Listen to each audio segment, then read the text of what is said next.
दोस्तों, सनातन परंपरा में गाय, गंगा और गायत्री का बहुत ज्यादा धार्मिक महत्व है। मान्यता है कि गौ माता के शरीर पर 33 कोटि देवी देवताओं का वास होता है। गौ माता की सेवा एवं पूजा करने वाले जातक पर इन सभी देवी देवताओं की कृपा बरसती है। गौ सेवा से ना सिर्फ इस जन्म के बल्कि पूर्व जन्म के भी दोष दूर हो जाते हैं। प्रत्येक सुबह जब आपके घर में भोजन बनना प्रारंभ हो तो सबसे पहले बनाई गई रोटी को आप गौ माता के नाम से निकाल दें और भोजन करने से पूर्व गौ माता को इस रोटी को खिलाएं। यदि संभव हो तो काली गाय को खिलाएं। यदि काली गाय ना मिले तो सफेद गाय को भी आप खिला सकते हैं। प्रत्येक पूजा और मांगलिक कार्य में गौ माता या उनसे जुड़ी चीजें जैसे गाय का गोबर, गोमूत्र, गाय का दूध अथवा गाय के दूध से बना घी अवश्य शामिल करें। इससे आपको पुण्य फलों की प्राप्ति होगी। सनातन परंपरा के अनुसार जिस घर में गाय होती है उस घर से जुड़े सभी वास्तु दोष स्वतः ही समाप्त हो जाते हैं। किसी भी पूजा में गाय से प्राप्त पंचांगव्य युक्त पदार्थ का उपयोग अवश्य शामिल करें, क्योंकि पंचांगव्य के बिना कोई भी पूजा पाठ और हवन सफल नहीं होता। या दोस्तों, गो कृपा पाने के लिए प्रतिदिन, सप्ताह अथवा महीने में परिवार समेत एक बार गौशाला जाने का नियम जरूर बनाएं और वहां गाय को हरा चारा जरूर खिलाएं। इससे आपको शुभ फलों की प्राप्ति होगी और साथ ही साथ गौ सेवा और गौ पूजा से 9 ग्रह शांत हो जाते हैं और इनसे जुड़े दोषों का निदान हो जाता है।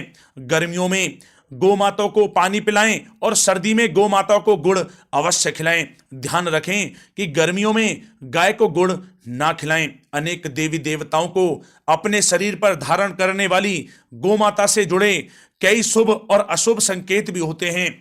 मसलन, गाय का दूध दुहाते समय यदि गाय ठोकर मार दे और सारा दूध बिखर जाए तो अपशगुन होता है। यदि कोई यात्रा पर निकल रहा हो और गाय अपने बछड़े को दूध पिलाती सामने आ जाए तो निश्चित रूप से जिस यात्रा के लिए आप निकले हैं वह यात्रा आपके लिए अवश्य ही सफल होगी और वह काम जिसके लिए आप निकले हैं वह अवश्य ही पूर्ण होगा। यात्रा पर जाते समय बाईं ओर गाय की आवाज आना और रात्रि में गाय की हुंकार करना भी शुभ होता है। दोस्तों, साथ ही साथ गाय के साथ आप भूलकर भी ये काम ना करें, अन्यथा मिलता है घोर नरक और जीवन भर की परेशानियां। जय दोस्तों, गाय को राष्ट्रीय पशु बनाए जाने और इन्हें मौलिक अधिकार दिए जाने की बात हो रही है तो सवाल उठता है कि गाय जब भारतीय संस्कृति का अहम हिस्सा है तब भी गाय के साथ लोग खराब व्यवहार कैसे कर लेते हैं।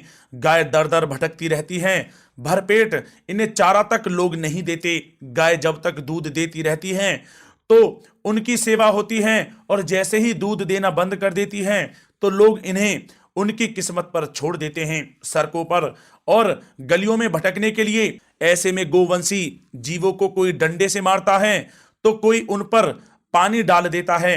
कभी वाहनों से इन्हें ठोकर लग जाती है तो कभी बीमार होकर बेचारी ये गाय दम तोड़ देती हैं। ऐसे में जरूरत है इन बातों को जानने की कि गाय को लेकर शास्त्रों में क्या कहा गया है, गाय के साथ आपको कैसा व्यवहार करना चाहिए। या दोस्तों, गाय को कभी भी मारना पीटना नहीं चाहिए। शास्त्रों में गाय को माता का दर्जा दिया गया है। गाय को मारने पीटने वाला माता को मारने पीटने वाले के समान पाप का भागी माना जाता है। ऐसे घरों को नरक लोक में वर्षों तक कष्ट भोगना पड़ता है। अगले जन्म पशु योनि में मिलता है। कथा है कि गौतम मुनि ने गलती से गाय को डंडा मार दिया था जिससे गाय की मृत्यु हो गई थी और इस पाप से मुक्ति के लिए इन्हें वर्षों तक तपस्या करनी पड़ी।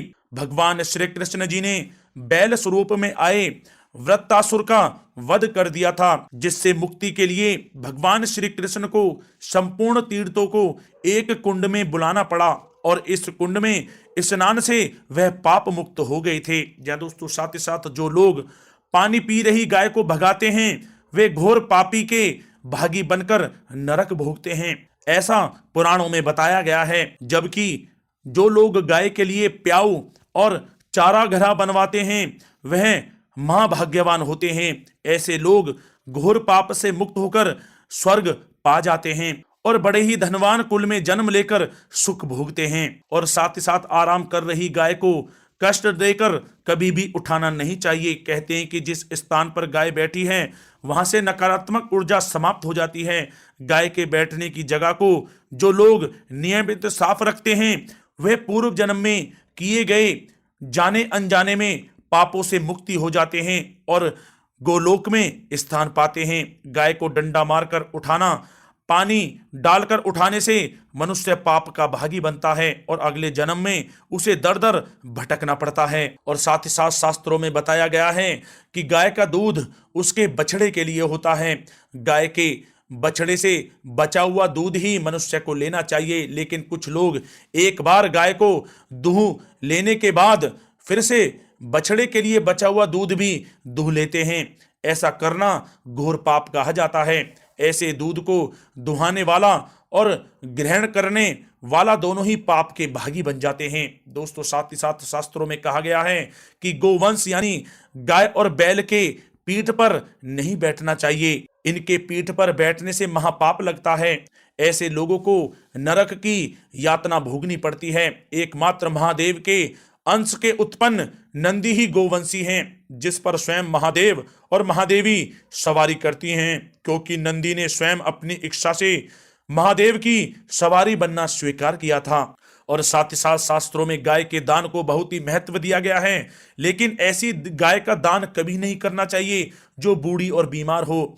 कठोपनिषद में नचिकेता की कथा भी इस संदर्भ में है कि जिस नचिकेता ने पिता द्वारा बूढ़ी गाय को दान करने पर आपत्ति जताई थी, दूध देने वाली और बछड़े सहित जो लोग गाय का दान करते हैं वह महान पुण्य को प्राप्त करके स्वर्ग में स्थान पाते हैं। दोस्तों, साथ ही साथ सूर्य, चंद्र, मंगल या शुक्र की युति राहु से हो तो पितृदोष होता है।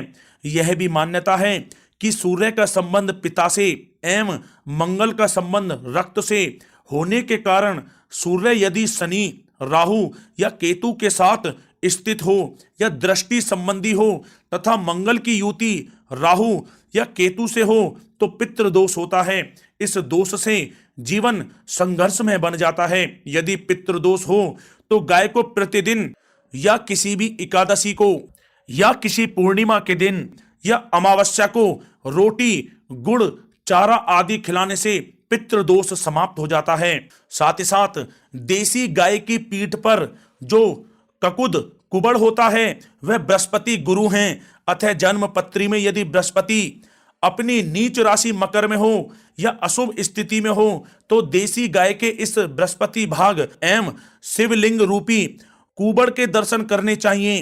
गुड़ तथा चने की दाल रखकर गाय को रोटी भी दें, इससे आपको शुभ फलों की प्राप्ति होगी। और साथ ही साथ यदि आप रास्ते में जा रहे हों और सामने से गौ माता आती हुई दिखाई दें तो गौ माता को आप अपनी दाहिनी ओर से जाने देना चाहिए। आपकी यात्रा अवश्य ही सफल होगी। और साथ ही साथ यह संकेत भी जान लें, यदि आप यात्रा पर जा रहे हैं और सामने आपके गाय पड़ जाए अथवा अपने बछड़े को दूध पिलाती हुई सामने गाय दिखाई दे जाए तो समझ जाना कि वह यात्रा आपके लिए अवश्य ही सफल होगी। और साथ ही साथ जिस घर में गाय होती है उसमें वास्तु दोष स्वतः ही समाप्त हो जाता है। और साथ ही साथ आपको बता दें कि गाय को आप जो भी रोटी बनाएं प्रतिदिन ताजी रोटी ही बनाएं।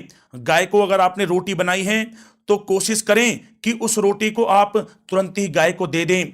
अगर आप उस रोटी को रख देंगे और उस रोटी को अगले दिन देंगे तो वह रोटी बासी मानी जाएगी। गाय को कभी भी बासी रोटी ना दें, इससे घर में नकारात्मक ऊर्जा वास करती है और जो भी कार्य आपके बनने वाले होंगे वह कार्य भी आपके बिल्कुल भी नहीं बनेंगे। इससे आपके घर में हमेशा दरिद्रता का वास रहेगा और आप जिस भी कार्य को करेंगे उस कार्य में आपको हमेशा असफलता ही हाथ लगेगी। इसलिए कोशिश करें गाय को रोजाना ताजी रोटी बनाकर खिलाएं और रोटी को बिल्कुल ना रखें, बासी रोटी गाय को ना दें। और साथ ही साथ सड़ी गली चीजें गाय को नहीं खिलानी चाहिए कि घर में कोई फल है, कोई सब्जी है, सड़ जाए तो लोग क्या करते हैं गाय को खिला देते हैं। नहीं, ऐसा नहीं करना चाहिए। ऐसा करने से यदि आप गाय को खिलाते हैं तो और आप पाप के भागी बन जाते हैं। आप बिल्कुल भी सड़ी गली चीजें गाय को ना खिलाएं। और साथ ही साथ आप आटे की 11 लोइयां बनाकर उनके ऊपर हल्दी लगाएं, इसके बाद आप उन 11 लोइयों को एक एक करके गाय को खिलाएं। प्रत्येक लोई को खिलाते समय गाय के सींगों पर आप हाथ फेरें, पीठ पर हाथ फेरें, मस्तक पर हाथ फेरें, माता गाय के आप चरणों के स्पर्श करें। जहां दोस्तों ऐसा करने से आपके समस्त कार्य बनने लगेंगे। जो दुख का समय चल रहा है वह भी समाप्त होगा। आपके जीवन में खुशियां खुशियां होंगी। और एक बार आप 7 बार गाय की परिक्रमा भी कर लें तो आपके समस्त कार्य पूर्ण होंगे। और साथ ही साथ आप गाय को जब भी रोटी दें, रोटी पर या तो आप थोड़ी हल्दी लगा लें या थोड़ा गुड़ रख लें। अगर गुड़ ना हो तो आप थोड़ा मिश्री रख सकते हैं, थोड़ा घी रख सकते हैं। जहां दोस्तों गाय को कभी भी सूखी रोटी ना खिलाएं। सूखी का मतलब गाय की जो रोटी रखें खिलाएं उस पर कुछ ना कुछ रख कर खिलाएं। हल्दी रख लें, गुड़ रख लें, मिश्री, घी या जो भी रख लें, मतलब खाली रोटी नहीं खिलानी है। ध्यान इस बात का रखें, जब ही आपको शुभ फलों की प्राप्ति होगी। जी हाँ दोस्तों, ये थे गाय से जुड़े कुछ महत्वपूर्ण उपाय, कुछ बातें जिन्हें आपको ध्यान में जरूर रखना चाहिए। या दोस्तों वीडियो अच्छी लगी हो तो वीडियो को लाइक करें, ज्यादा से ज्यादा अपने दोस्तों में शेयर करें, चैनल पर नए तो सब्सक्राइब करें। जय गौ माता।